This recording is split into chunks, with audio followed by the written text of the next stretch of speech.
All right, we'll continue on with Auburn coach Gus Malzahn. Coach, we'll ask you for a brief opening statement, then we'll open it to Q&A. Again, if you'll raise your hand, we'll get a microphone to you for questions. Well, first of all, we're excited to be back at the SEC Media Day. I believe this is my 6th year here at Auburn. We're looking forward to the season. I really felt like last year we were close, winning the SEC West, which is the toughest division in college football. Coming one game within, the Final Four, which was a big goal of ours. And we got a lot of guys coming back. We have the majority of our staff coming back. So because of the experience, we have a very hungry team and really looking forward to getting the season started. We'll start with questions all the way in the back right of the camera position. Hey, Coach.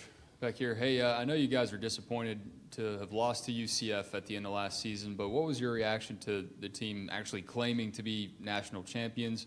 And do you feel like that says anything about where the playoff is right now? No. I really all I can tell you is, we didn't play our best game that day in the bowl game. We were very disappointed with that, but you've got to give UCF all the credit. Very good team, very good coach. I don't get into the debate with all that as far as, championships and all that. Go over here to the left side on the second row, all the way to the end. Coach Deshaun Davis was just in here. I wonder if you could talk about his leadership during his time at Auburn. Yeah, Deshaun Davis is one of my all-time favorites. This is a guy that tore his knee up his senior year. We just knew there was something special about him. He plays with a chip on his shoulder. He carries himself that way, and he's been told a lot that he's too short, he's too slow, he's too this, and right now he's one of the better linebackers in the SEC, and really he's like a coach on the field. And I know Coach Steele really relies on him a lot as far as all the communication and everything that goes with that. Fine young man, has his degree in hand. He's going to be very successful in life, and very honored to be able to bring Deshaun here with me to represent Auburn at SEC Media Days. Go down here to the front row on the aisle. Hey, Coach. I was wondering if you could comment on the headset rule that's going to be implemented this fall. And have you had any conversations with any coaches that like this rule? I've not heard one coach that likes the rule.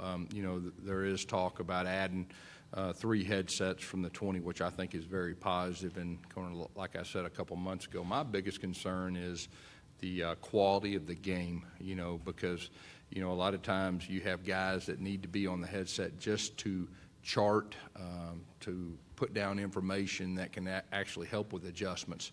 Obviously halftime adjustments. You have to have all the information, offensive, defensively, and special teams to come together and gather that information. So my big deal was the quality of the game. And, I really feel strong that it needs to be that unlimited and let each coach. There's really not an advantage to having headsets in this day and time. And most programs have enough money to have as many as they want, but the 3 is better than 20, but, it's going to be a challenge, as far as staffs and the way they operate and the information that they get.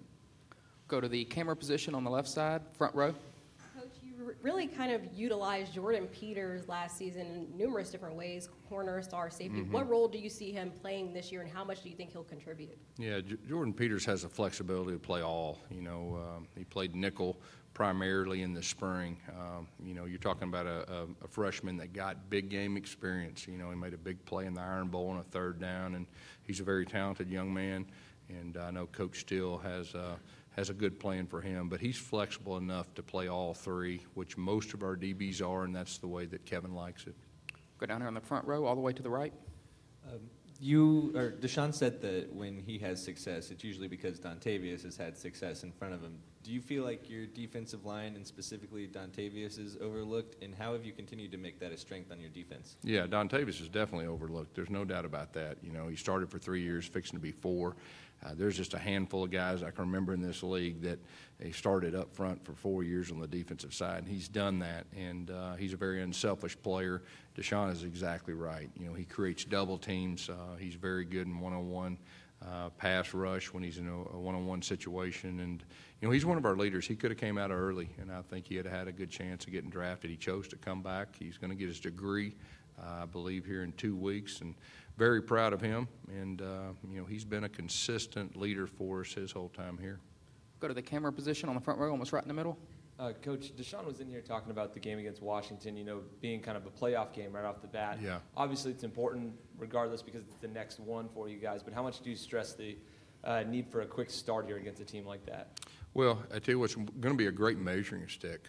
You're talking about a top 10 team. A lot of people are picking them to be in the Final Four, which they were a couple years ago. They got their same quarterback back, and their running back is phenomenal. So it'll be a good measuring stick. It's a big game. There's no doubt about that. And we're looking forward to playing them. And I'll say this, we're glad to be back here in Atlanta. Anytime you get a chance to play in the same venue that your conference championship game is played in, I think it's very beneficial. And then the fact that, Auburn's just right down the road, and we have a lot of alumni here in Atlanta. So, we really like playing here. Go to the camera position on the right side, front row. Coach, Jarrett talked about his journey from Baylor to JUCO to Auburn. What does that journey look like from your point of view? We're glad he's at Auburn. At Baylor, I believe he played 4 games. He played at a high level. There was a lot of expectations and a lot of pressure on him coming in last year. Our offense grew, and then towards the middle of the year, I felt like we were really clicking. And most of it had to do with his leadership and the way he managed the offense. And the fact that he's got a year under his belt in this league gives us nothing but positives coming into this year offensively. And then Chip Lindsey, his offensive coordinator, they got a great relationship. They've been together, in this league for a year in some huge games. And they know each other, how they're going to react. And I just think it's a real plus, having both those guys back for the second year. Go over here to the section on the right, third row on the aisle. Hey, Coach, your players described the LSU game last year as being kind of the lowest of the low, but it propelled them forward. What was the experience, I guess, like for you? Yeah, well, they hit it on the head. It really was the lowest of the low. We were up 20-0, and we let that one slip away, and that was a very tough time. And it's one of those times that you either do one or two things. You fold your tent or you rally together. And our team chose to rally together. There was a lot of negative noise coming at us from a lot of different directions. They blocked it out. And they just took it one game at a time. And we played better ball each week. And then obviously the way that we ended the regular season, we were playing excellent football at that time. So real proud of the way that team handled adversity. I don't think there's a whole lot of teams that could have done that. Over here, standing in the back on the right side. Coach, 2 defensive players, Daniel Thomas and Marlon Davidson. Can you discuss their growth, their presence on the defense, and kind of what you expect from each of them this year? Yeah, of course, Marlon, he started the last 2 years. He started as a true freshman, which is very rare, on defensive line up front for us, and he's an impact player. I mean, I feel like he's one of the best players in our league. Daniel is a guy that's like a heat-seeking missile. I mean, he's a great tackler, and I really feel great about him at the safety position. He's one of our better special teams players, and both of those young men are they're such fine character guys, and they're hard workers and just a joy to coach. We'll go over here on the left side, standing in the back. Here, Coach, right here.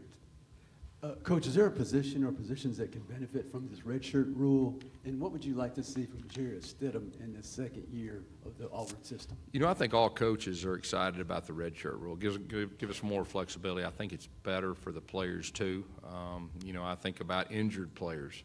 We've got 2 receivers that tore ACLs. We'd like to get them back this year. We'll see where that goes, but that could be a possibility. And then I guess your last question was expectations for Jarrett. I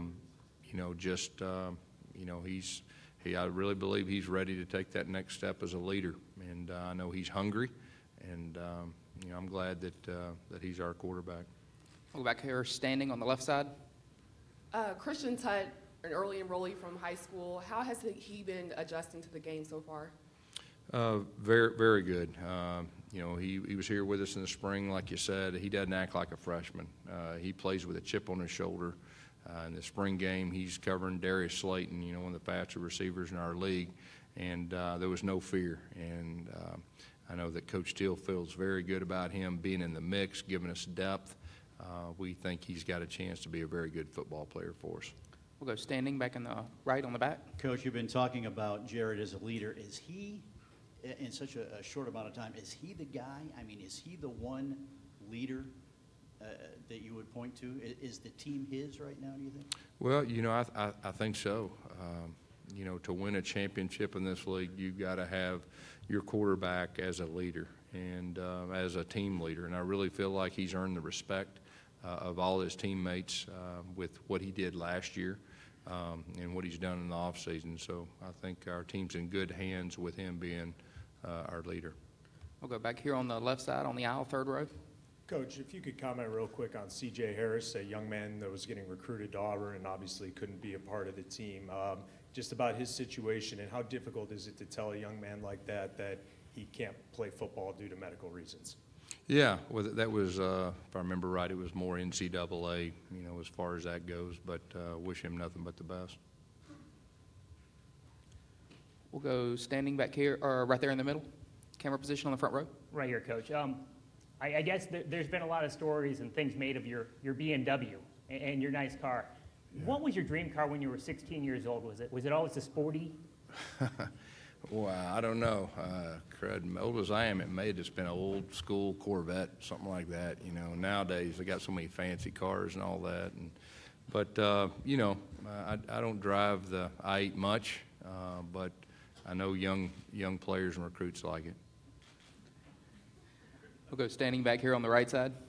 Coach, I asked Deshaun Davis about your coaching style. I told him we see the laid back side, but he said you're intense. How would you describe your coaching style? Yeah, I think so. I think as a coach, you flip the switch, and most coaches are different in this type of environment as they are on the field. And you know, my biggest joy is when I'm out on that field with the players. I mean, that's the fun part of this job, and you know, getting to work with players, you know, trying to make them the best they possibly can be, and that's a real fun part of this job. Over here to the left side on the front row, all the way to the left. As more teams adopt a sort of running back by committee, why do you seem to prefer that lone workhorse? Well, you know, last year, obviously, Cam Petway and Kerryon Johnson, we had two, and we primarily, if you'll look back, when we led the country, I think the only SEC team to ever do that in 2013, we really had two as far as that. And so that's really our plan. It's just the way it happened. You know, Kerryon was the SEC Offensive Player of the Year last year and unfortunately got hurt, you know, in that last game. But, you know, we have the formula that we feel good about. And this year, if Cam Martin would be the first guy out there if we started today, we've got a handful of about 4 or 5 guys that are competing for that spot also. But we'd like to have 2 guys, you know, going into you know, the first game that we feel good about. We'll go down here on the front row to the left. When you look back at your early college career as a first-year head coach at the collegiate level, what were some of the mistakes you made early on that you had to learn from? My college career, I thought you were talking about playing there for a minute. Coaching like, career, wow. no, at Arkansas okay, State and then here. Coaching career, all right. Yeah, the first year at Arkansas State, being a head coach, I mean, anytime you're doing something new, you know, there's things that you're going to learn. And the experience, you know, probably as far as the football aspect, being a head coach in high school for 14 years, you know, there's a lot of things like game management and dealing with players and dealing with coaches and schemes that can carry over. The biggest difference in college is when you add everything that goes with it, with the recruiting piece, with the media piece and everything. But that high school background really helped me accelerate. But, you know, as far as Arkansas State, that was definitely, I learned some things. Man, it was a great experience for me, great players. And then getting a chance to be here in 2013 as a head coach. Now, the positive for me is I'd been here for 3 years before as a coordinator, so I had a really good idea as far as the atmosphere. I recruited a lot of those players, so it was an easy transition. But, you know, it's different now in 2018 being a head coach in this league than it was 2013. 2013, I could do a whole lot more X's and O's in football. It seems like each year from a head coach's standpoint, it gets a little bit more of a challenge to do all those things. It seems like each year the job description or the job grows just a little bit with everything that goes with it from a media, social media standpoint and all that. We'll go standing back here on the right side. Coach, we've seen you when you get upset on the sidelines like a lot of coaches do, understandably, and your eyes widen, you grab the headset, but you don't do a lot of cussing. You don't do any cussing. Why is that, and what are some of the words you might use instead of cussing? You may want to ask my players that. I don't know. I use, crud, and I've used crap every now and then, but I got to be really mad. You know, I don't know. I just think it's, you know, coming up a different way, the high school way. And, you know, in 1994, you know, I started looking at coaches as my ministry.